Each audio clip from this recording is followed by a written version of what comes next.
નલિયાની રાજપૂત સમાજવાડી ખાતે આજે સાંજે 4 કલાકે મોકડ્રીલનો કાર્યક્રમ યોજવામાં આવ્યો હતો. વિવિધ વિભાગના વરિષ્ઠ અધિકારીઓ આ મોકડ્રીલના કાર્યક્રમમાં ઉપસ્થિત હતા. યુદ્ધનું સાયરન વાગ્યા બાદ કઈ રીતના બચાવ કરો તે અંગેની વિસ્તૃત જાણકારી સમજ લોકોને આપવામાં આવી હતી. મોટી સંખ્યામાં લોકો આ મોકડ્રીલના કાર્યક્રમમાં જોડાયા હતા.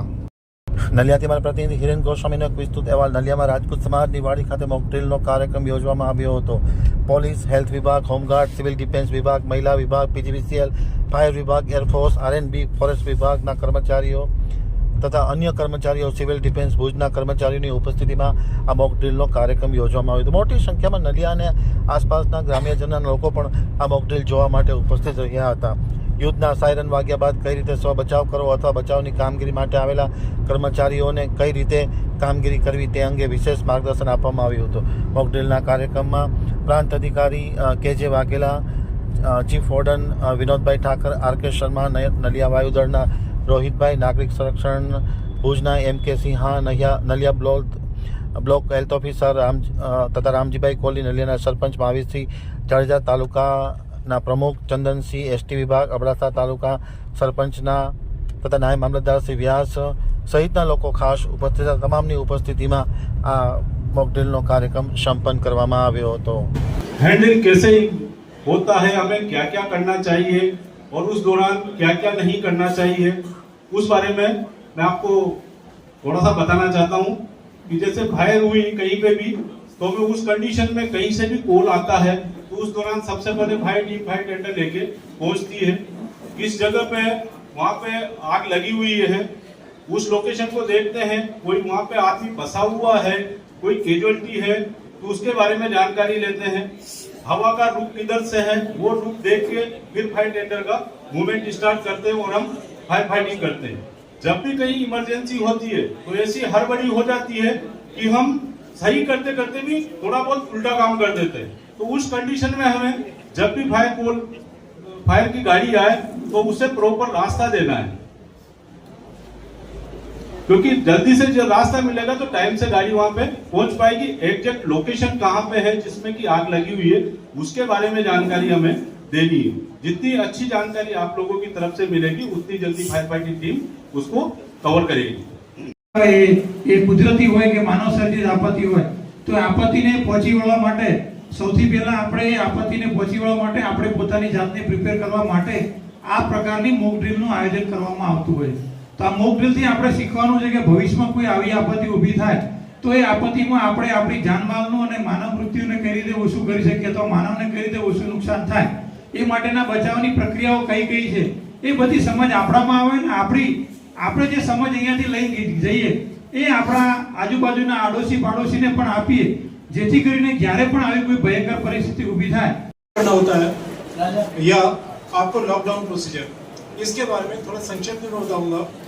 मेरे पास थोड़े से पॉइंट्स हैं जिनको आपके साथ शेयर करना चाहूँगा. जब कभी भी हवाई हमला होता है आप देखते होंगे दुश्मन का जहाज या हमारे जहाज जब भी कभी ऊपर उड़ते हैं आवाज़ से आप पहचान सकते हो कि साहब कोई जहाज ऊपर उड़ रहा है, लेकिन आप उसको पहचान नहीं सकते. उसके लिए हम लोग सायरन का इस्तेमाल करते हैं.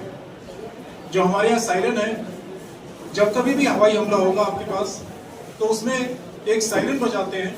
जो सायरन की ध्वनि जो होती है कुछ ऊपर जाती है फिर नीचे आती है, और ये जो ध्वनि है ये हम 2 मिनट के लिए कंटिन्यूस बजाते हैं, जिसमें एक ध्वनि 20 सेकंड के लिए ऊपर जाएगी और 10 सेकंड के लिए नीचे आएगी. तो उसका जो सायरन का साउंड होगा वो एक बार ऊपर जा रहा है, 2 बार नीचे जा रहा है एंड एक बार ऊपर जा रहा है. इस टाइप से सायरन बजेगा. जब भी इस टाइप का सायरन बजे तो आप सचेत हो जाइए कि हमारे ऊपर दुश्मन का जहाज जा रहा है और हो सकता है संभावनाएं है कि हमारे ऊपर हवाई हमला हो जाए. ऐसी स्थिति में जब भी कभी ऐसा सायरन बजता है तो आपको क्या कदम उठाने चाहिए. सबसे पहले कोई भागदौड़ नहीं, कोई पैनिक नहीं, कोई घबराहट मत मचाइए अपने दिल में. बस अपनी सुरक्षित स्थान देखिए. सुरक्षित स्थान इसमें क्या होता है, हमारे यहाँ ट्रेंच बोलते हैं. आपके यहाँ जैसे कोई स्पेस है, जमीन जो समतल है उसके नीचे कोई भी भाग है, जैसे कोई गड्ढा है या कोई भी जमीन के नीचे चीज है, उधर आप जाके अपना सुरक्षित स्थान लीजिए. સિવિલ ડિફેન્સનું ફોર્મેશન પ્રથમ વર્લ્ડ વોર દરમિયાન જર્મની દ્વારા જ્યારે બોમ્બ ફેંકવામાં આવ્યા હતા ત્યારે યુરોપિયન કન્ટ્રીઝે 1942માં એર રેડ પ્રિકોશન કમિટી નામની એક સંસ્થાની સ્થાપના કરવામાં આવી, જે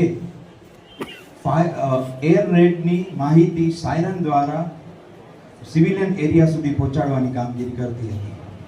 ત્યારબાદ સેકન્ડ વર્લ્ડ વોર બાદ, બીજા વિશ્વયુદ્ધ બાદ air raid precaution, fire watchers, first aid party, fire fighting team, ambulance team, આ બધી જ ટીમોનું ગઠન કરી અને એક સિવિલ ડિફેન્સ નામની સંસ્થાનું વર્લ્ડ લેવલ ઉપર ગઠન કરવામાં આવ્યું.